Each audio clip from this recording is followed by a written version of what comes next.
Hai semua, apa khabar? Jom kita belajar. Hai, Assalamualaikum. Selamat petang. Okey, apa khabar semua? Okey, cikgu harap semuanya baik dan sihat-sihat saja di rumah. Okey, jadi kita nak teruskan pembelajaran kita pada hari ini. Hari ini kita akan gunakan buku karangan. Kita akan lihat macam mana nak tulis perenggan, pendahuluan dan juga penutup. Sebenarnya kita dah belajar dah pun sebelum ni macam mana nak tulis perenggan, pendahuluan dan juga penutup. Jadi ini sebagai ulangan sajalah.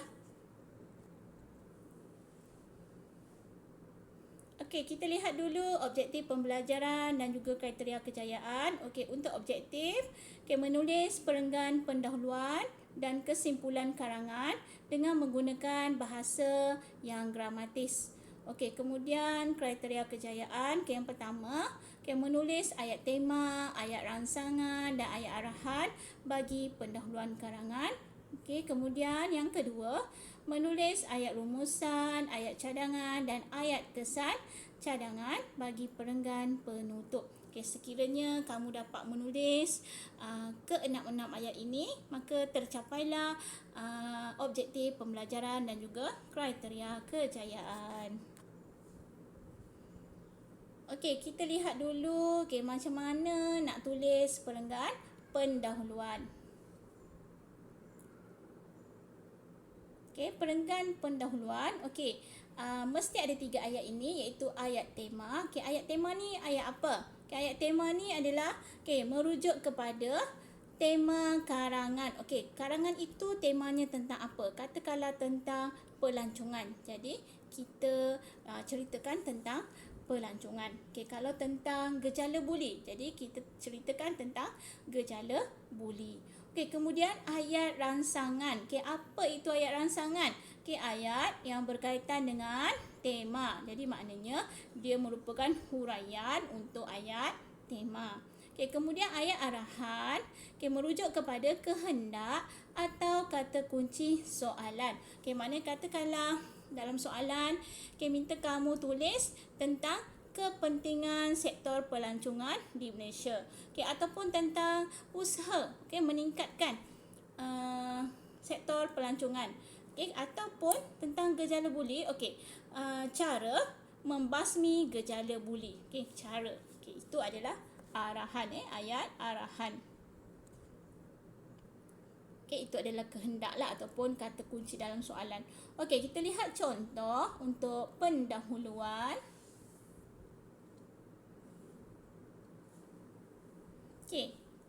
Cikgu bagi soalan kat sini.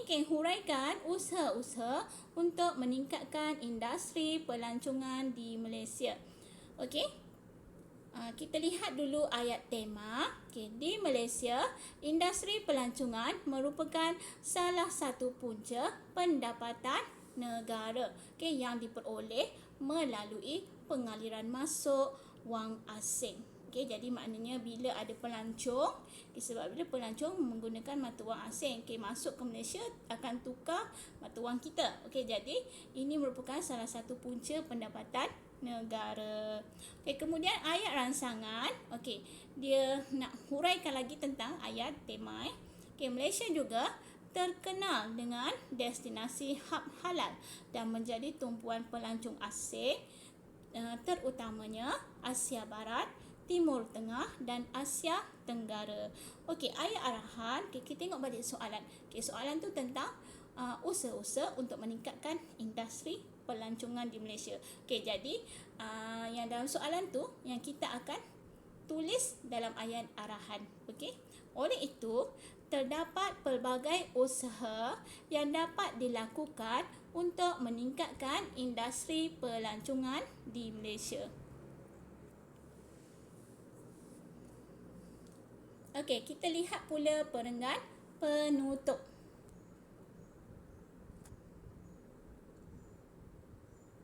Perenggan penutup pun sama, ada 3 ayat, iaitu ayat rumusan. Ayat rumusan ni kita nak rumuskan karangan kita. Kemudian ayat cadangan, memberikan cadangan ataupun saranan terhadap isu yang kita bincangkan. Dan ayat yang ketiga ialah ayat kesan cadangan. okey, ataupun harapan lah.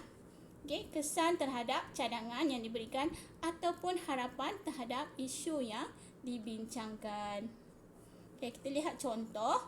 Okey, masih lagi contoh yang sama. Okey, soalan yang sama.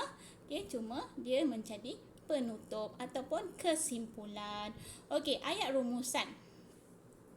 Okey, kesimpulannya, untuk menjadi negara yang maju dalam industri pelancongan memerlukan usaha yang berterusan dan sokongan daripada seluruh rakyat Malaysia. Okey, ayat cadangan. Okey, usaha dari semua pihak perlu bagi meningkatkan industri pelancongan di negara kita. Okey, dan ayat kesan cadangan.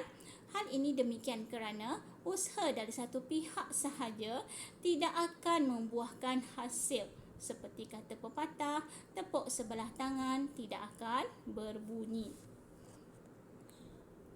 Okey, jadi kita nak buat pendahuluan dan juga penutup, okey, untuk hari ini. Okey, cumanya dia agak berbeza sedikit dengan yang cikgu bagi tadi. Okey, sebab kat sini dia dah ada maklumat. Dah ada maklumat seperti ini. Jadi dia punya pendahuluan dengan penutup itu agak berbeza sedikit lah. Okay, tapi masih sama sebenarnya konsep dia, cara dia masih sama. Okey, kat sini, kalau kamu lihat dalam buku teks pun ada, cuma cikgu tukar sedikit tajuk. Kalau dalam buku teks muka surat 122, okey. Okey, tentang pengalaman menyertai program Inap Desa di Raub Pahang. Okey, kalau dalam buku teks, okey. Sekejap mana pula buku teks. Okey, tentang Inap Desa. Sekejaplah, cikgu cek buku dah. Okey, program Inap Desa Suku Kaum Bidayuh. Okey, dia punya maklumat kat sini. Cikgu tukarkan. Okey, tukarkan tentang maklumat Inap Desa di Raub Pahang. Okey, masih samalah. Okey, dia punya atur cara tu masih sama, cuma maklumat yang berbeza. Okey, nanti kamu boleh bacalah ni. Okey, dia punya atur cara ataupun brosur, okey, tentang atur cara majlis, okey, program Inap Desa. Ni hari pertama. Ni sambungan hari pertama dan juga hari kedua. Jadi program Inap Desa ni pendek sahaja, agak singkat. Okey, jadi kita nak tulis dia punya pendahuluan dengan penutup. Okey, kat sini cikgu dah bagi sedikit. Okey, jadi kamu sambungkan sahaja. Okey. Okey, pada cuti sekolah yang lalu, saya berpeluang untuk menyertai program Inap Desa yang dianjurkan oleh, siapa yang anjurkan? Okey, jadi tengok balik dalam brosur yang telah diberikan tadi, maklumat yang telah cikgu berikan tadi. Dalam maklumat tersebut telah dinyatakan, okey, kelab ataupun persatuan apa yang membuat program ini. Okey. Okey, contohlah cikgu bagilah sedikit, cikgu sambungkan Okey, program Inap Desa yang dianjurkan oleh kelab pelancongan sekolah saya. Okey, lepas tu kamu sambunglah ada berapa orang ahli. Okey, lepas tu melancong pula. Okey, program Inap Desa ni di mana? Okey, kalau dalam maklumat tadi, dalam brosur yang cikgu tulis tadi, di Raub Pahang. Okey, Kampung Sungai Pasu. Okey, kemudian kesimpulan ataupun penutup. Okey, kesimpulannya, saya berasa sungguh gembira sepanjang menyertai program ini. Okey, walaupun program ini mengambil masa yang agak singkat, okey, saya mendapat banyak pengalaman yang menarik. Okey, buat ayat kamu sendiri. Okey, buat ayat kamu sendiri. Tak mengapa, boleh. Okey, buat je. Cuba untuk tulis. Okey, walaupun salah. Okey, nanti cikgu akan betulkan. Okey, jadi kamu kena latih diri, latih untuk menulis. Okey, kemudian saya berharap program seperti ini akan diteruskan pada masa akan datang. Okey, cukuplah untuk kesimpulan ataupun penutup. Okey. Okey, hari ini cikgu nak bagi peribahasa. Okey, tapi peribahasa ni yang tak ada kaitan dengan sektor pelancongan lah. Tapi sebenarnya ni berkaitan dengan hidup kita. Kayu bengkok, masakan lurus bayangnya. Maksud dia orang yang bercakap bohong tentu tidak dapat dipercayai. Betul tak? Jadi maknanya ini berkaitan dengan hidup kita. Kalau kita suka bohong, orang tidak akan percaya pada kita. Sekali orang bohong, kita mungkinlah boleh terima lagi. Tapi bila dah berkali-kali, kita dah tak percaya dah pada orang tersebut. Betul tak? Jadi itu sahaja pada hari ini.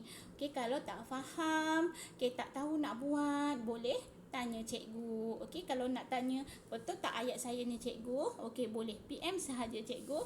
Nanti cikgu akan balaslah. Itu sahaja untuk hari ini. Jaga diri, jaga kesihatan. Bye. Jumpa lagi.